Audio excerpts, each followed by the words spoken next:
But in general, when I look at my comment count right now, we clean out all the spam. We're at 106,000 comments. Before we get started, make sure you subscribe to this channel, and if you're on YouTube, click the alert notification. Neil, what's the biggest impact on SEO?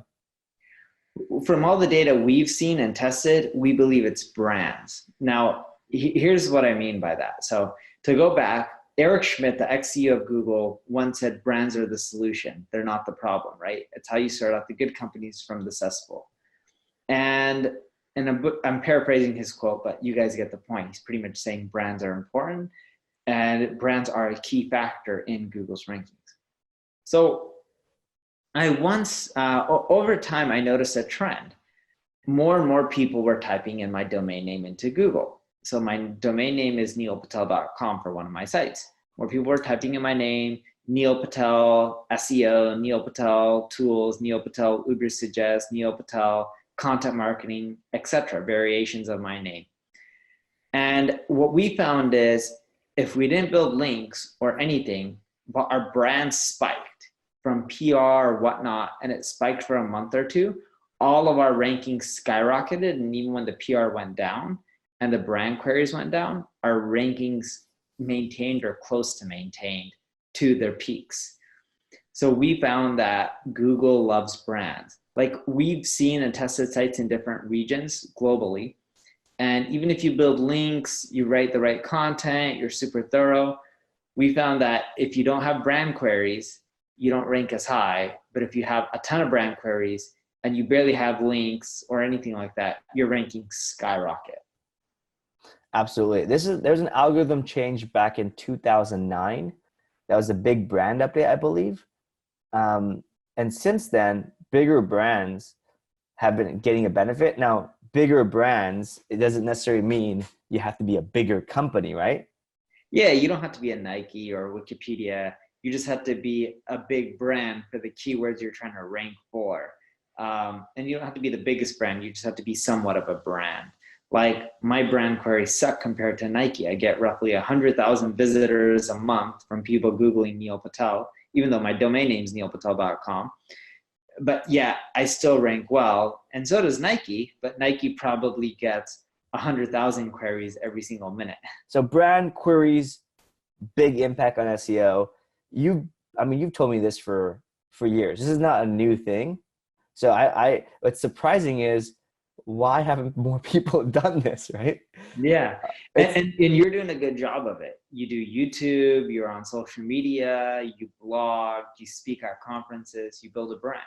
Yeah. And you can do that whether it's personal or whether it's corporate. And just look at how much business you got because of brand. Not only do you have rankings and good traffic to your site, but it also helps generate business as well. And you can do that for a corporate brand and again, a personal brand, but very few people spend time and energy into it.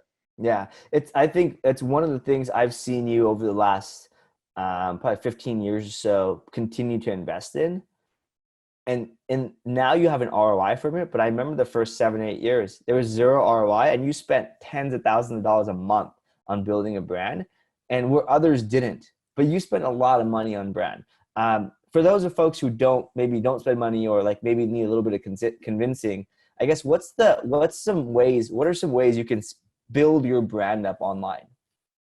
Yeah, so I stick with the rule of 7. When someone sees your brand or hears about it 7 times and interacts with it 7 times, they're much more likely to become a loyal follower, again, whether it's personal or corporate.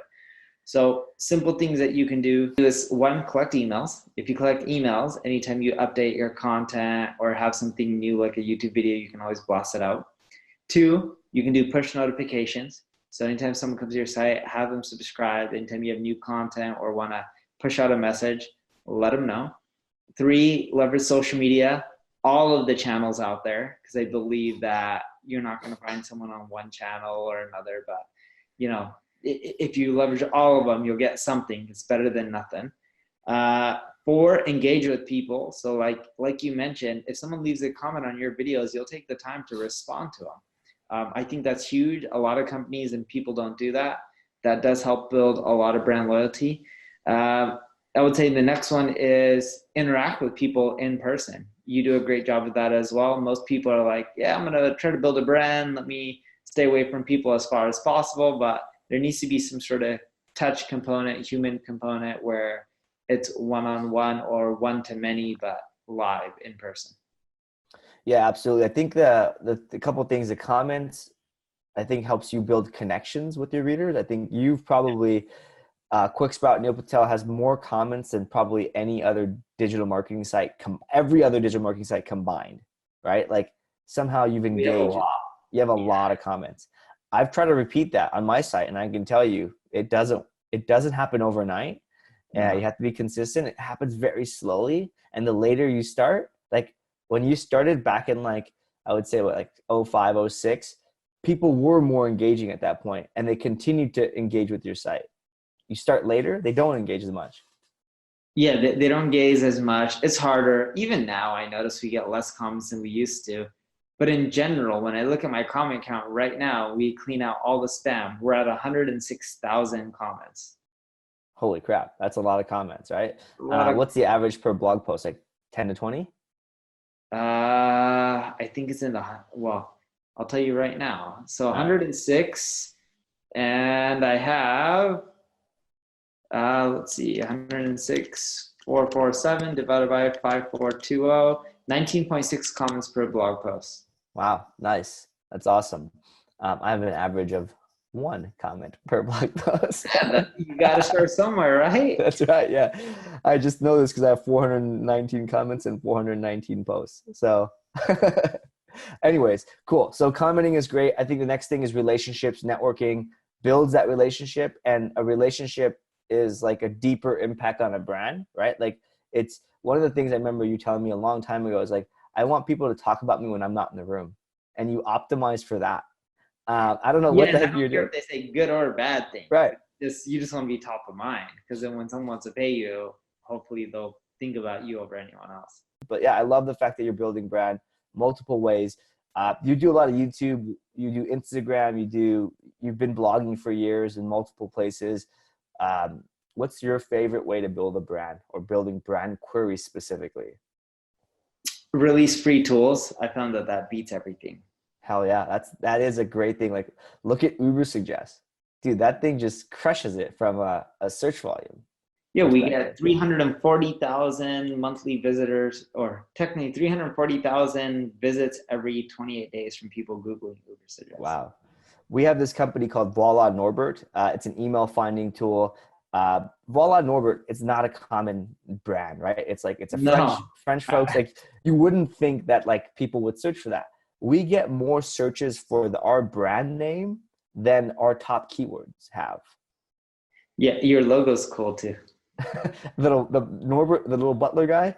Yeah. But yeah, anyways, but it shows free product or freemium, but you can free to use, how far that goes.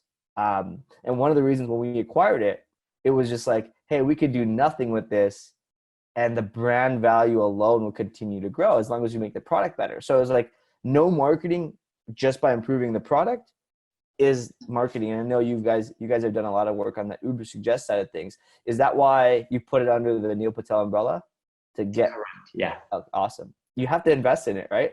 I'll tell you this. I started investing in my brand 2013, like seriously investing in my personal brand. So 6 solid years of effort, a solid decade after you.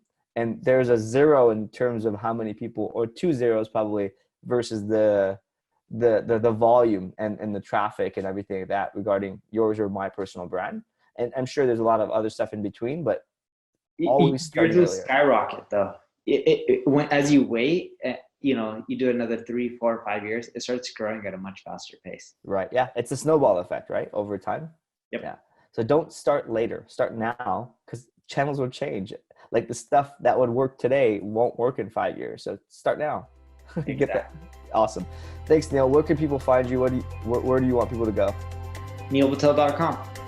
Awesome. Super simple. If you don't know how to get to it, Google his name so you can help him with his brand query.